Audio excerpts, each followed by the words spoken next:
Okay, welcome back to section 5.5 examples continued. And all you see up here are examples. So again, we're going to practice making some decisions and using this thing called substitution. And I want to start with the same example that we left with in the last short video. And that is the integral of x squared plus 1 squared times x. In that video, we noticed that it would have been nice to make this a 2x. So we did. And by making that a 2x, we had to compensate by multiplying by 1/2, and it would flow from there.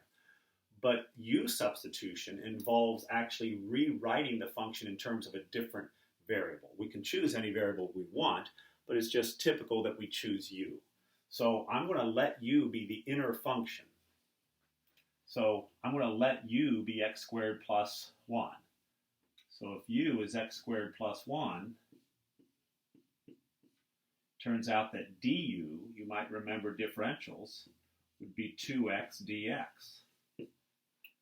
So I'm going to look at what I've done here and look at the original and ask myself, how can I substitute u's into that original? Well, part of it is simple.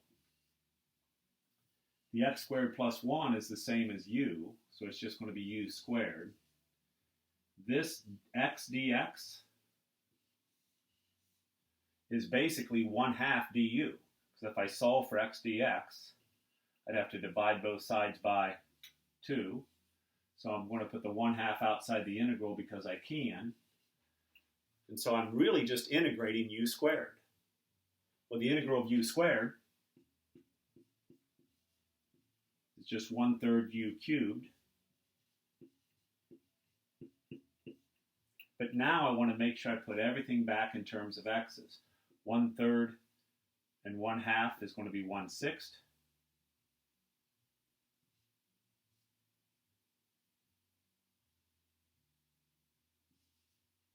And then the u would be x squared plus 1 cubed. So if we go ahead and check that, it's actually a little bit different than the one I think I had on the board. But if we go ahead and check that, we can differentiate it. 3 times the 1/6 is 1/2, times x squared plus 1 to the second, got that, times the derivative here, which is 2x, but the 1/2 would cancel, and we'd be good. Now let's look at the next example.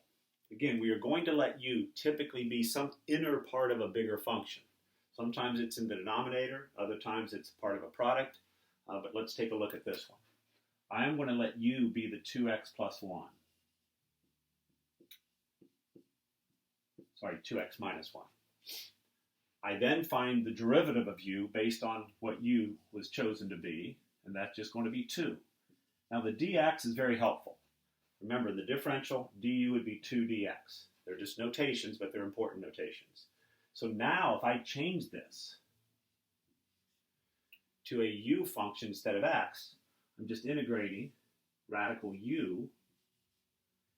I'm going to replace this dx with something. What I'm going to replace it with is 1/2 du, because that's what it would equal. Again, I can put the 1/2 out front. Now I can just integrate radical u. So it's going to be 1/2. The integral of radical u is going to be 2/3 u to the 3/2. Again, we get that just by adding 1 to the exponent, dividing by the new exponent. Now we put things back in terms of x's. And a lot of times I use these double arrows to indicate I'm just changing the look of the function. I'm not doing really any mathematics. That's going to be 1/3. U, remember, was 2x minus 1 to the 3/2. And there's my integral of that radical 2x minus 1 using u substitution. Let's continue. This next one, we have a product, but we also have a composite. We have sine 3x inside x squared. So what I'm going to do is let u be that inner function. Now you could have let u be cosine 3x. You could let u be 3x. And sometimes you are going to choose a u value that leads to a dead end.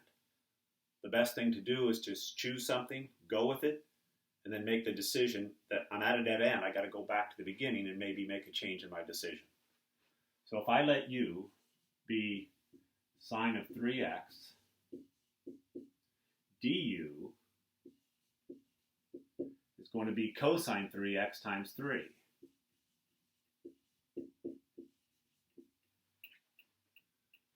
Well, now when I make a change to u values, everything here, the sine of 3x is just u, so it's u squared.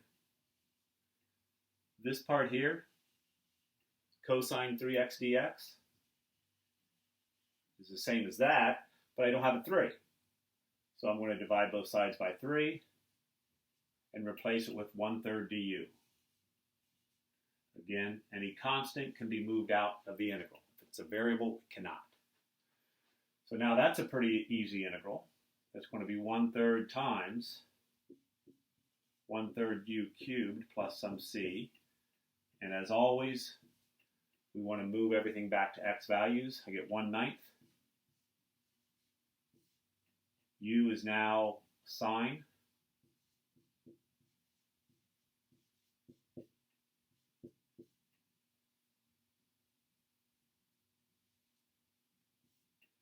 I don't really need the parentheses, but you may include them. We could differentiate this and make sure it works, but I'll leave that to you. Okay, next we're looking at our first quotient. And in this case, we have numerator, we have denominator, we have a composite inside the denominator. My choice for u is going to be, again, the inner function.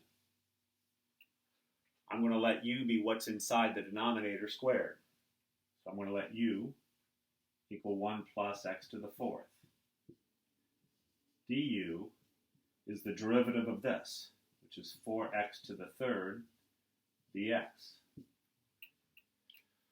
Well, we then make everything and turn it into u values.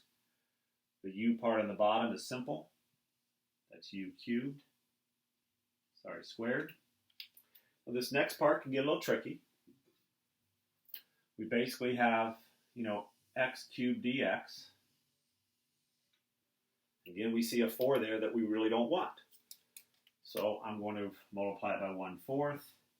I can let the numerator be 1 and put the du here.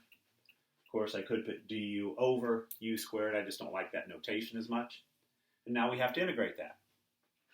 Remember, 1 over u squared is u to the negative 2. And when we integrate u to the negative 2, we add 1 to the exponent. So it's u to the negative 1. Divide by the new exponent. And of course, that's just going to make the whole thing negative. So we now put it back in terms of x values. That negative with this is going to be negative 1/4. U to the negative 1 just means u is in the denominator. And then we finally get it back in terms of negative 1 over 4. U was all of this. 1 plus x to the 4th plus c. A little awkward down there, but that's the best I can do. Let's move on. Now, here we're going to have a situation that we've yet to see, so pay close attention to this one. I'm going to start off like always. We're going to look at this and decide, what do I want u to be? Well, it seems reasonable, hopefully you're picking it up, that many times it's going to be the inner part of a function. So I'm going to let u be x minus 1. The derivative of u then is just 1, or just 1 dx if you want to call it that. So now let's make a change. Everything under the radical is just u. This dx is just du, but there's something missing. I haven't accounted for this x yet. I have to turn that into something. And I can't just adjust it like I did over here with a constant. So what I need to do is go back to my original u substitution statement. If u equals x minus 1, then x equals u plus 1. So all of this is u plus 1. Now, what we have is a situation that looks similar to the original, but it differs in one important way. And that is that here I cannot distribute the x into the radical. Here I can distribute the radical into that sum. So this becomes u times u, radical u times u is u to the 3/2 plus u to the 1/2 du. We now integrate it. That's going to be u to the 5/2, so 2/5 u to the 5/2 plus 2/3 u to the 3/2 plus c. And then finally, putting it back to x values, 2/5 u, which is x minus 1, to the 5/2 plus 2/3 u, which is x minus 1, to the 3/2 plus c. Now, there's a lot to that one. You have to get used to seeing answers that look like this. On to the last one. I know this has been a long set of examples, but hopefully each one you could kind of pause and study. Let's look at this. Now, this is a definite integral, so eventually we're going to get a number answer. So let's use the u substitution as usual. I would let u equal x squared plus 1. du equals 2x dx. I have the x dx. I just don't have the 2. So I'm going to have to go ahead and take care of that by a little bit of a adjustment.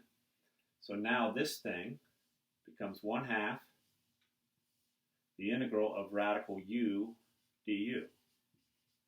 Now I'm not going to include the 0 and 1 values here because those are x values. They're not u values. So now I will integrate this. It's 1/2. The integral of u to the 1/2 is going to be, again, 2/3 u to the 3/2.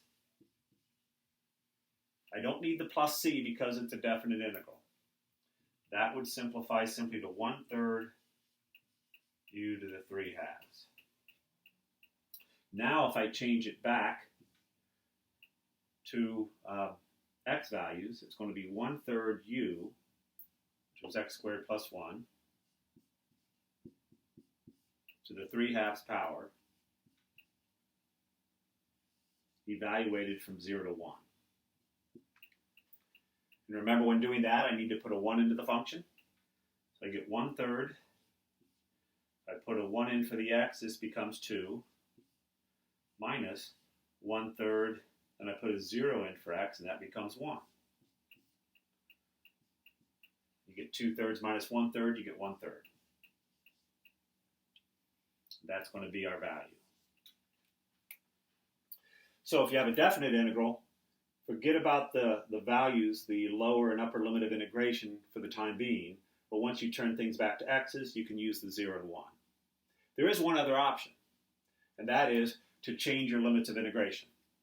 This is another technique some students like, some don't, but I'm going to show it. Instead of using a 0 for x value, I can use a 1 for the u value. And instead of using a 1 for the x value, I can use a 2 for the u value, because 1 squared plus 1 is 2.